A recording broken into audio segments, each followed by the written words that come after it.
IGFC Balochistan south की ज़ेर सदारत पंजगोर में डिस्ट्रिक्ट कोऑर्डिनेशन कमेटी का अहम इजलास।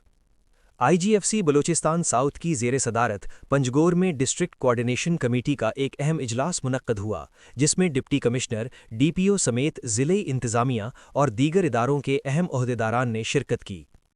इजलास का मकसद ज़िला पंजगोर में अवाम की फलाह बहबूद, सेहत व तालीम की सहूलियात, अवामी मसाइल के हल के लिए खुली कचहरियों और जरगों की कारकर्दगी, Balochistan special development initiative BSDI के तहत जारी तरक्याती मंसूबों की पेशरफ्त, महकमा तालीम व सेहत के स्टाफ की हाज़री, गैर फ़ाल स्कूलों की बहाली और इलाकाई सिक्योरिटी की मजमूई सूरत हाल का तफसीली जायज़ा लेना था।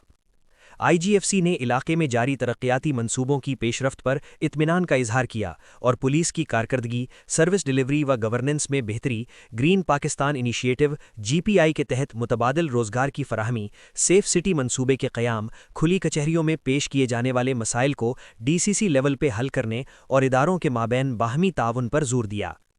IGFC ने ज़िले इंतज़ामिया को हिदायत की कि वो FC बलूचिस्तान साउथ परवाज़ फाउंडेशन की कोशिशों से हाल ही में कायम होने वाले वुमेन स्किल डेवलपमेंट सेंटर को मौसर अंदाज में चलाने को यकीनी बनाएं। ताज़ा तरीन खबरों और तबसरों के लिए voice of Makran YouTube channel, Facebook page और WhatsApp चैनल को फॉलो और सब्सक्राइब कीजिए।